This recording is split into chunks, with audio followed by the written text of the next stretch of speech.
Hello friends, स्वागत है आपका आपके अपने यूट्यूब चैनल सक्सेस एक्सप्रेस में। तो फ्रेंड्स, आज हम डीएलएड चतुर्थ सेमेस्टर के प्रथम प्रश्न पत्र आरंभिक स्तर पर भाषा एवं पठन का पाठ नंबर 2 शुरू करने जा रहे हैं। इससे पहले पिछली वीडियो में हमने पाठ नंबर 1 पठन, लेखन एवं उसके अर्थ तथा महत्व को हमने सीखा था। इस वीडियो में हम चैप्टर नंबर 2 वर्ण, शब्द एवं वाक्य को सीखेंगे। तो फ्रेंड्स, चलिए शुरू करते हैं।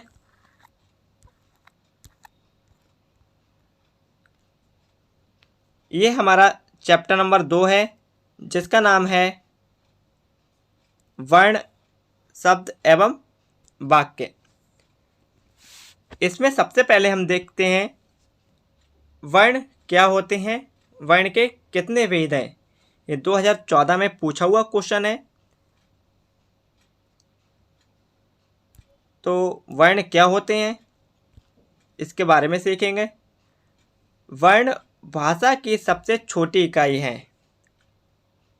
वर्ण उस मूल ध्वनि को कहते हैं जिसके टुकड़े नहीं किए जा सकते। जिसके क्या नहीं किए जा सकते? टुकड़े नहीं किए जा सकते। वर्ण के मौखिक रूप को ध्वनि व लिखित रूप को अक्षर कहते हैं। क्या कहते हैं साथियों? वर्ण के मौखिक रूप को ध्वनि और लिखित रूप को अक्षर कहते हैं। आगे देखते हैं वर्ण के भेद। वर्ण के कितने भेद हैं? तो जो वर्ण के हमारे भेद होते हैं, वर्ण के 2 भेद होते हैं। एक स्वर,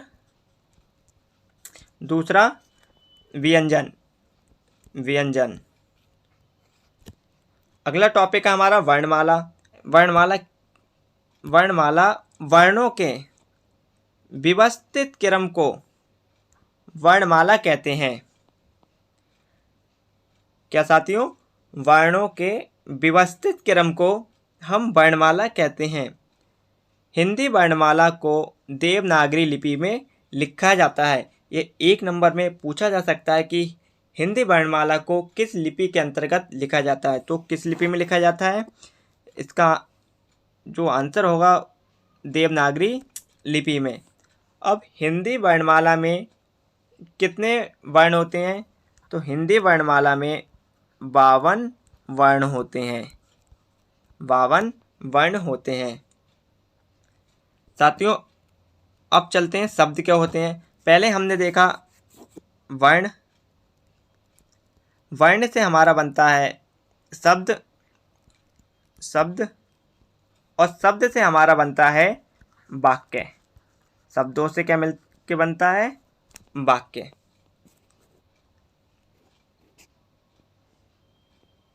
आगे बढ़ते हैं। इसमें देखेंगे हम शब्द क्या होते हैं। तो शब्द एक या एक से अधिक वर्णों के मेल से बनी, एक या एक से अधिक वर्णों के मेल से बनी सार्थक ध्वनि समूह को शब्द कहते हैं। क्या साथियों? एक या एक से अधिक वर्णों के मेल से बनी सार्थक ध्वनि समूह को शब्द कहते हैं। अब इसे दूसरे भाषा में समझते हैं।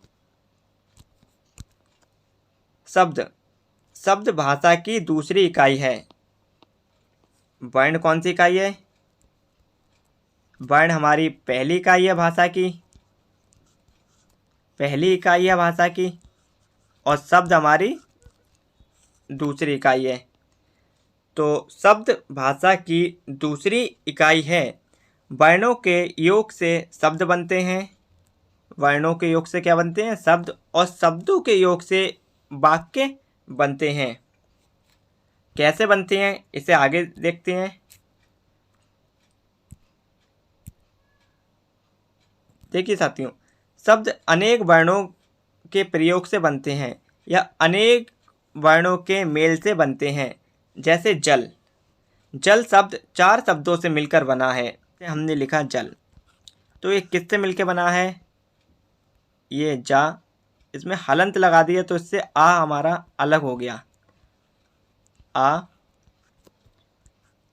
प्लस ला, इसमें हलंत लगा दिया तो ये आधा हो गया। ये हमारा क्या हो गया? जल हो गया। अगर हमें कमल लिखना है, कमल कमल लिखना है तो इसका क्या बनेगा? इसका बनेगा का आ प्लस मा, इसमें आ ला प्लस आ।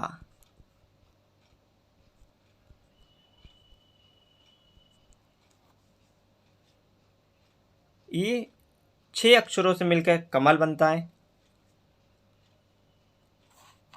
और इन सभी वर्णों, ये क्या है हमारे वर्ण, इन सभी वर्णों से मिलकर शब्द बनता है।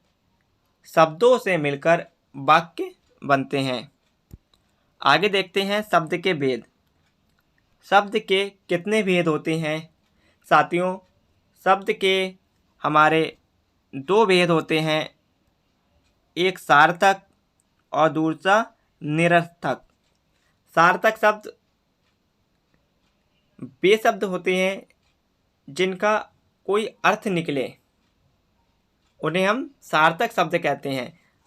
देखते हैं आगे सार्थक शब्द क्या होते हैं। वे वर्ण समूह जो स्पष्ट रूप से कोई अर्थ निकालें। वे वर्ण समूह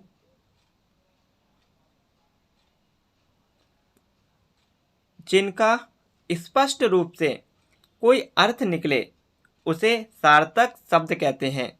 जैसे राम नाम है, पुस्तक, मेज, कमल आदि। अब निरर्थक शब्द किसे कहते हैं? वे वर्ण समूह जिसका कोई अर्थ ना निकले। वे वर्ण समूह जिनका कोई अर्थ ना निकले उन्हें हम निरर्थक कहते हैं। जैसे पानी, वाणी। पानी तो हमारा क्या हुआ? ये जो पानी है ये तो हमारा शब्द है, और जो वाणी है इसका कोई शब्द ही नहीं है। ये कौन सा शब्द है? ये निरर्थक शब्द है। अब जैसे आगे आया हमारा रोटी। रोटी तो हमारा शब्द होता है, ओटी ये कोई चीज़ नहीं होती, तो ये कौन सा शब्द हुआ? ये निरर्थक। गाना हमारा सार्थक शब्द है। वाना ये कोई नहीं होता, तो ये कौन सा शब्द है? इसे हम निरर्थक शब्द कहते हैं। निरर्थक शब्द वे वर्ण समूह जिसका कोई अर्थ ना निकले उसे हम निरर्थक शब्द कहते हैं। तो फ्रेंड्स, अगर आप हमारी वीडियो पहली बार देख रहे हैं तो हमारी वीडियो को लाइक और चैनल को सब्सक्राइब कर लें, जिससे आने वाली वीडियो का नोटिफिकेशन आप तक समय से मिलते रहे। हमने पढ़ा पहले वर्ण क्या होते हैं, वर्णों से मिलकर हमारे शब्द बनते हैं, और शब्दों से मिलकर क्या बनते हैं? हमारे वाक्य बनते हैं। तो वर्ण क्या होते हैं? वर्ण हमारे मूल शब्द होते हैं या मूल ध्वनि होती हैं। शब्द क्या होते हैं? वर्णों के मेल को हम शब्द कहते हैं और शब्दों के मेल को हम वाक्य कहते हैं। अब आया वाक्य क्या होते हैं। वाक्य क्या होते हैं? तो शब्दों का ऐसा समूह जो हमारे विचारों एवं भावों को, जो हमारे भाव होते हैं उन्हें पूर्णतः व्यक्त करता है। जो पूर्णतः व्यक्त करता है वाक्य कहलाते हैं।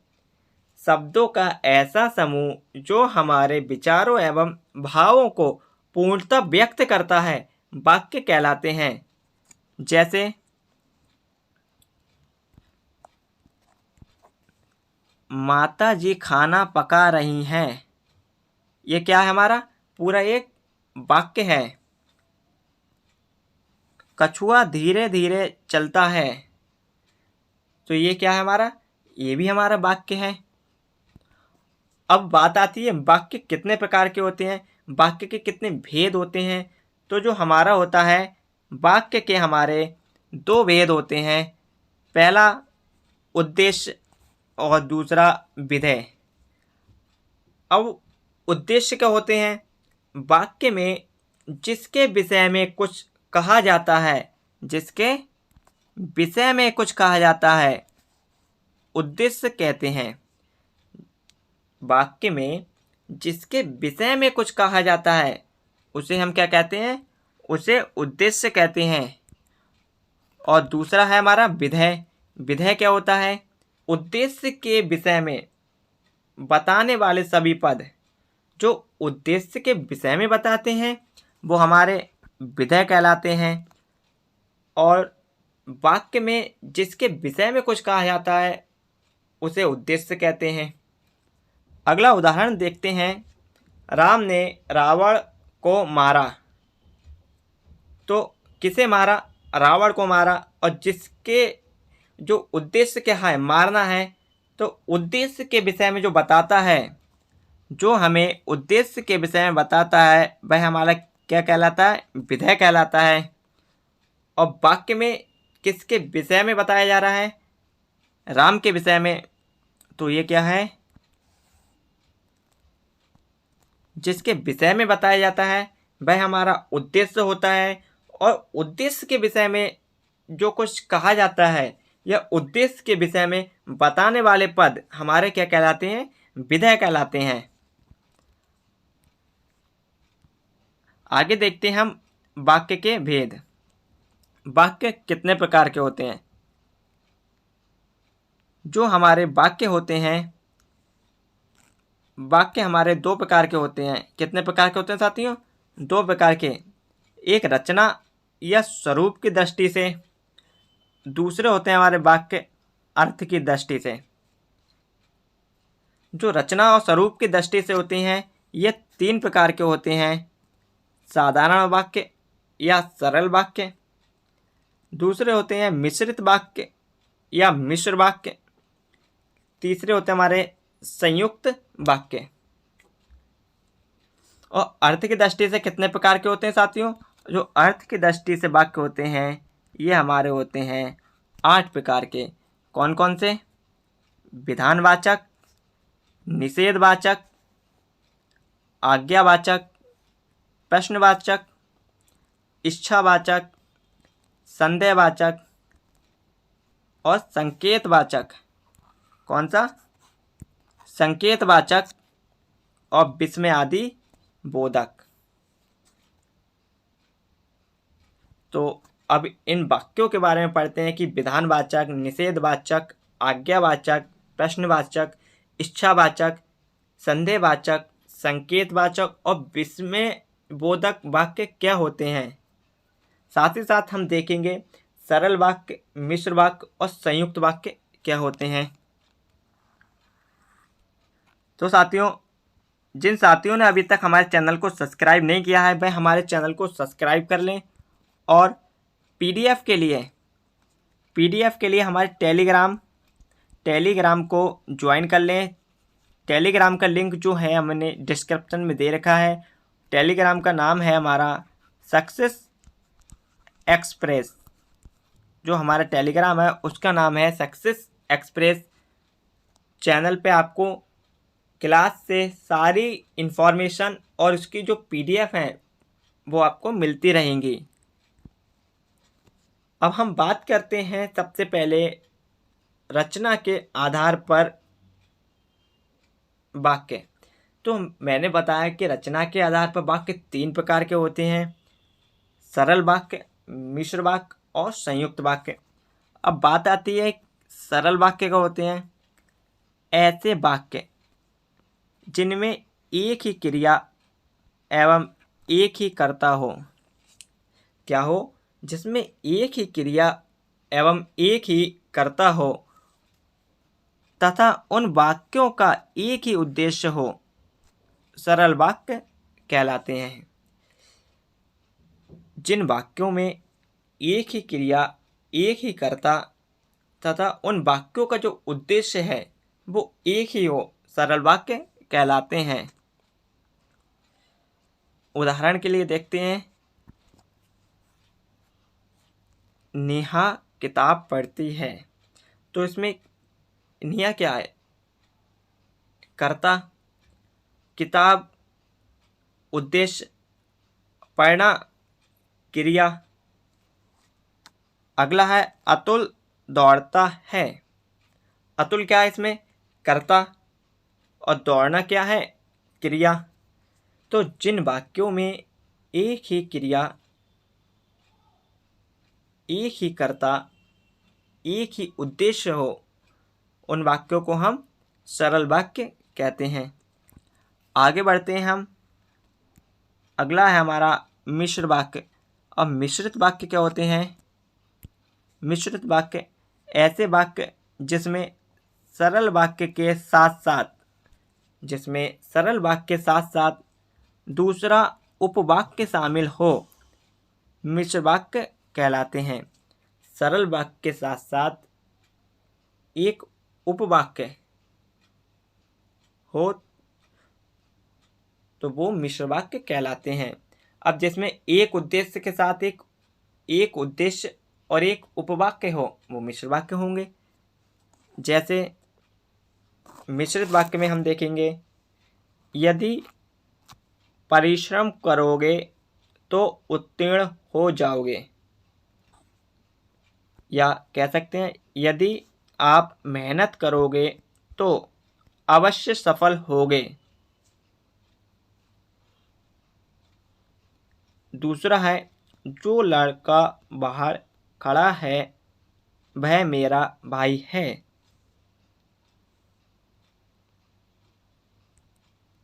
अगले वाक्यों की तरफ बढ़ते हैं।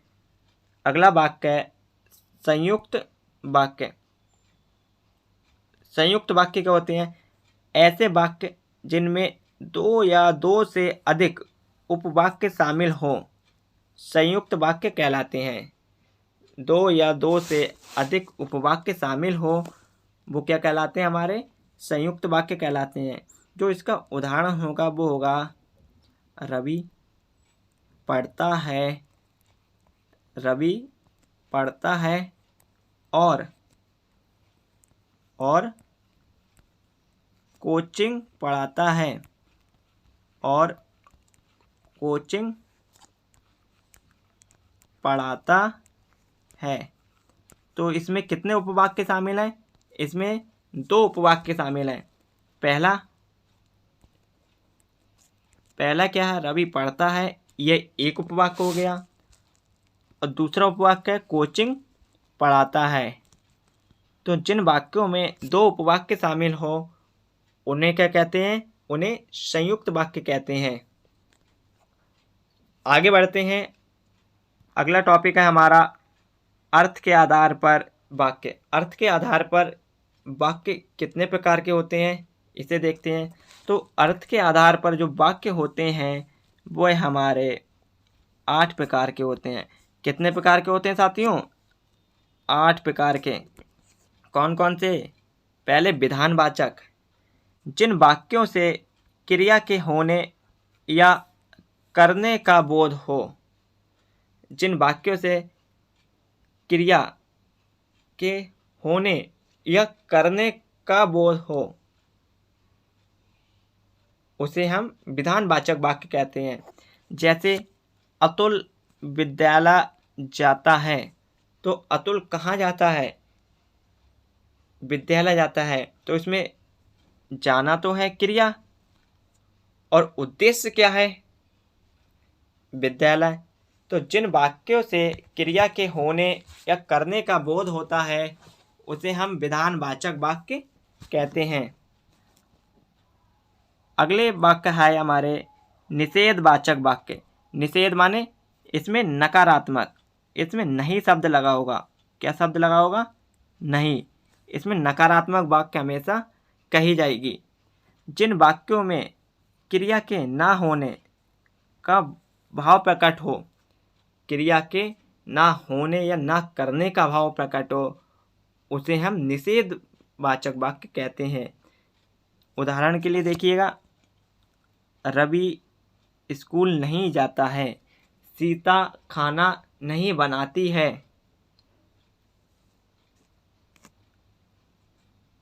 अगला है हमारा आज्ञावाचक वाक्य। तो आज्ञावाचक वाक्य में क्या की जाएगी, हमें आज्ञा या अनुमति दी जाएगी। तो जिन वाक्यों में आज्ञा या अनुमति देने का बोध हो, आज्ञा या अनुमति देने का बोध हो, उसे हम क्या कहते हैं, उसे हम आज्ञावाचक वाक्य कहते हैं। अब आप जा सकते हैं, इसमें आप जा सकते हैं तो हमने क्या दी, आज्ञा दी किसी को। अगला आया हमारा प्रश्नवाचक वाक्य। प्रश्नवाचक वाक्य वे वाक्य होते हैं जिनमें हम किसी से प्रश्न पूछते हैं। जैसे आप कहाँ रहते हैं, आप कहाँ रहते हैं, आप कहाँ जा रहे हैं, और इसमें हमेशा क्वेश्चन मार्क लगा होगा।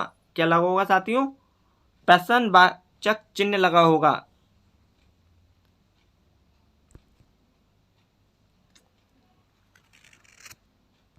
पांचवा है हमारा इच्छावाचक वाक्य। अब इच्छावाचक वाक्य क्या होते हैं, इन वाक्यों में किसी को बधाई शुभकामनाएं दी जाती हैं।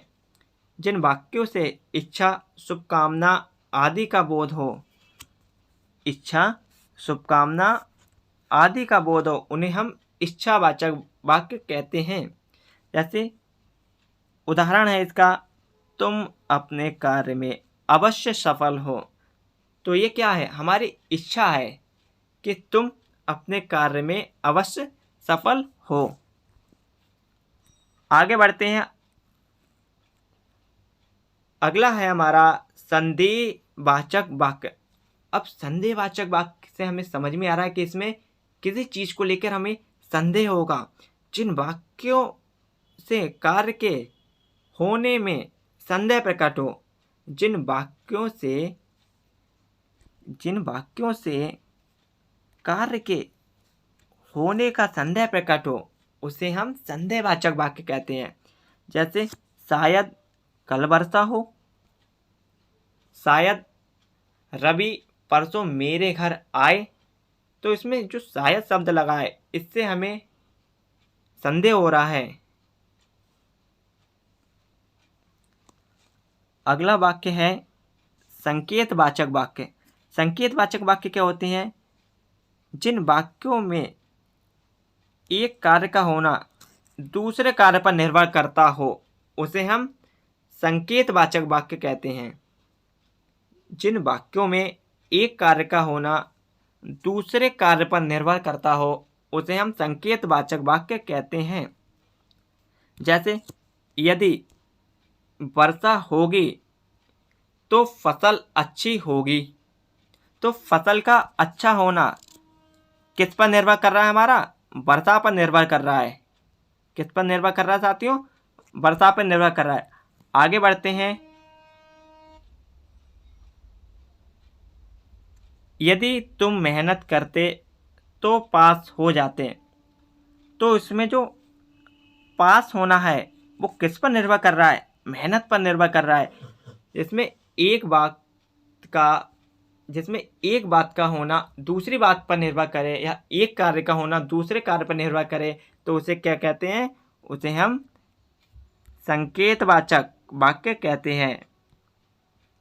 अगला है हमारा विस्मय आदि बोधक या विस्मय बोधक वाक्य। विस्मय बोधक वाक्य में क्या लगा होता है, इसका जो चिन्ह होता है वो ये चिन्ह लगा होता है। अब इसमें है जिन वाक्यों में हर्ष, खुशी, शोक, दुख, घृणा आदि भावों का बोध होता है, उसे हम क्या कहते हैं, उसे हम विस्मय बोधक वाक्य कहते हैं। जैसे ओहो कितनी ठंडी रात है। तो जो ओहो है, इसमें जो विस्मय बोधक चिन्ह लगा है तो इसी से हम पहचान जाएंगे कि ये क्या है, हमारा विस्मय बोधक वाक्य है। आगे बढ़ते हैं। आगे इसके कुछ बहुविकल्पीय प्रश्न हैं। पहला बहुविकल्पीय प्रश्न हमारा, हिंदी में स्वर होते हैं तो हिंदी की जो वर्णमाला होती है उसमें कितने स्वर होते हैं? उसमें 11 स्वर होते हैं, 11 स्वर। अगला क्वेश्चन है, प्रश्न नंबर 2 है, स्वर के भेद हैं। स्वर के भेद हैं तो स्वर के कितने भेद होते हैं? जो हमारा स्वर होता है उसके 3 भेद होते हैं। कौन कौन से 3 भेद कौन कौन से होते हैं? पहला ह्रस्व स्वर, ह्रस्व स्वर। दूसरा हमारा होता है दीर्घ स्वर, दीर्घ स्वर। और तीसरा आता है प्लुत स्वर, प्लुत स्वर। अगले प्रश्न की तरफ बढ़ते हैं। प्रश्न संख्या 3 है, उच्चारण की शुद्धता के आधार पर व्यंजन के भेद हैं। उच्चारण की शुद्धता के आधार पर व्यंजन के भेद हैं तो इसका जो सही उत्तर होगा 3। कितने भेद हैं? 3 भेद हैं। अगला प्रश्न संख्या 4 है, परस्पर मेल के आधार पर व्यंजन हैं। परस्पर मेल के आधार पर व्यंजन हैं। संयुक्त व्यंजन, द्वित्व व्यंजन, आ और बा दोनों, इनमें से कोई नहीं। तो जिसका सही उत्तर होगा आ और बा दोनों, संयुक्त व्यंजन और द्वित्व व्यंजन। अगला प्रश्न संख्या 5 है। प्रश्न संख्या 5 है, स्रोत के आधार पर शब्द के भेद हैं। स्रोत के आधार पर शब्द के भेद हैं तो शब्द कितने भेद होते हैं? शब्द के हमारे 2 भेद होते हैं। कौन कौन से? तद्भव और तत्सम। तो शब्द के कौन कौन से भेद हैं? तद्भव शब्द, तत्सम शब्द, आ और बा दोनों, इनमें से कोई नहीं। तो इसका विकल्प सा बिल्कुल सही उत्तर होगा। अगले प्रश्न की ओर बढ़ते हैं और अंतिम प्रश्न है हमारा प्रश्न संख्या 6, प्रयोग के आधार पर शब्द के भेद हैं। जो प्रयोग के आधार पर शब्द के कितने भेद होते हैं? तो जो इसका हम याद रखेंगे, प्रयोग के आधार पर जो शब्द के भेद होते हैं वो होते हैं 2 भेद। कौन कौन से? विकारी शब्द और अविकारी शब्द, विकारी शब्द और अविकारी शब्द। तो जो इसका विकल्प होगा, विकल्प सा बिल्कुल सही उत्तर होगा। साथियों, इस वीडियो में हमने पढ़ा वर्ण किसे कहते हैं, वाक्य क्या होते हैं, शब्द क्या होते हैं, वाक्यों के प्रकार, शब्दों के प्रकार को जाना। अगर किसी साथी को कोई समस्या है तो वह हमारे कमेंट बॉक्स में कमेंट करके पूछ सकता है। और इस वीडियो की पीडीएफ के लिए हमारे टेलीग्राम चैनल सक्सेस एक्सप्रेस को ज्वाइन कर लें, जिसमें आपको हैंड राइटिंग नोट्स भी प्रोवाइड किए जा रहे हैं।